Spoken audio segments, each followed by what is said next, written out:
Olá, eu sou o Roberto Coelho e você está em Um Lugar e Suas Histórias. Vem para cá.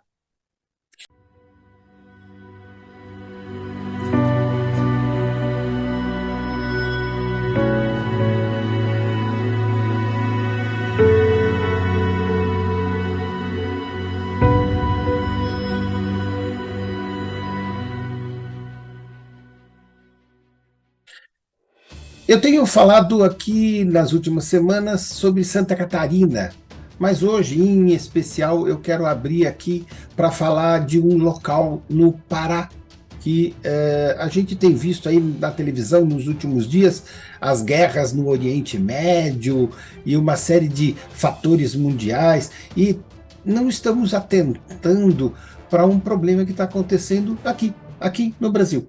Então eu quero contar para vocês a historinha de São Félix do Xingu. E vamos lá, né? São Félix do Xingu é um município brasileiro no estado do Pará.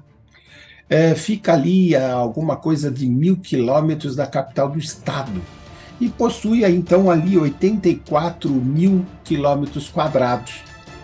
A história do município de São Félix compreende então um período entre a colonização e o início do século XX.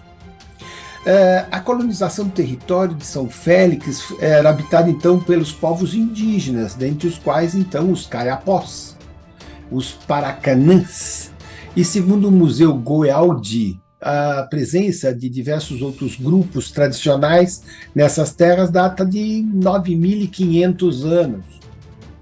Esses povos, muito embora ainda possuam grandes áreas, muito grandes áreas, sob seus domínios, então nas áreas então demarcadas desde 1988, estão então ali colocados ao lado daqueles colonizadores. A primeira colonização efetiva, isso é aquela primeira, quem procurou estabelecer ali naquela região foi um coronel da Guarda Nacional chamado Tancredo Martins Jorge. Isso acontecia ali na entrada de 1900. De frente à confluência entre os rios, então, o Xingu, ali, o coronel decidiu erguer o seu acampamento e inaugurou uma pequena capela em homenagem, então, a Félix de Valois, numa ilhota, a ilhota São Félix, pequena ilha ali do Xingu. O povoado da ilhota desenvolveu-se basicamente graças ao extrativismo vegetal, com destaque, então, à extração da borracha. Em 1914, os seringalistas mudaram a colônia da ilhota para, então, a margem esquerda do rio Xingu, porque na margem direita do rio Xingu você tinha, então, localidades indígenas. Essa região é denominada, então, Boca do Rio. A localidade passou a ser conhecida, então, como São Félix da Boca do Rio.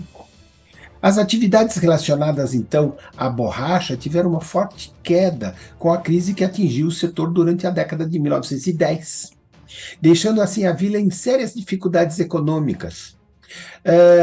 Então, outras explorações aconteceram, então, a castanha do Brasil, castanha do Pará, né? Com o crescimento populacional, São Félix, em 1936, foi então elevado à condição de distrito, o distrito do município do Xingu, hoje chama Altamira. Em 29 de dezembro de 61, durante o governo do Aurélio de Carmo, por meio então de uma lei número 2460, foi criado o município de São Félix do Xingu, com uma área desmembrada do município de Altamira. O município então foi formalmente instalado em 1962, data em que é comemorado então o seu aniversário. Na década de 70, e pela primeira vez, uma proposta de ligação rodoviária de São Félix com o restante do território nacional, como parte de uma doutrina, então, da segurança nacional, de ocupação dos vazios demográficos vigentes, então, ali naquele tempo de 1970. E culminou, então, com a inauguração, em 1976, da rodovia Pará 279, ligando, então, São Félix ao mundo, não é? A inauguração da rodovia trouxe um imenso fluxo de pessoas para a região, e causou, entre outras coisas, a intensa especulação em torno de posse de terra. Vários poceiros, vários grileiros, proprietários, então, rurais, latifundiários, se sucederam na consequência da abertura da rodovia. Bem, várias atividades econômicas foram trazidas ali, então, 2011, São Félix participou, então, ativamente de um processo ali, de uma vontade ativa, né, de uma consulta, então, plebiscitária que definiu sobre a divisão do estado do Pará. Desde sua fundação, São Félix se inseria na proposta de um estado chamado Estado do Carajás, tanto que o município é filiado ao principal organismo de luta pela causa dessa região, ou seja, a divisão do estado do Pará, criando então o estado do Carajás. Embora a expressiva votação favorável, 90% das pessoas votaram favoravelmente a isso, não foi aceito. A região de Belém não aceitou. Em 2019, foi então cooficializada ali a língua caiapó no município, por conta então da proximidade das cidades, das vilas, com então as aldeias que estão ali, os índios que estão ali. Bem, ao sul do Pará, então naquela localidade, os índios Apiteuera tem lá, então, 773 mil hectares. Para a gente ter uma ideia, é uma área equivalente a se você tivesse 5 cidades de São Paulo juntas.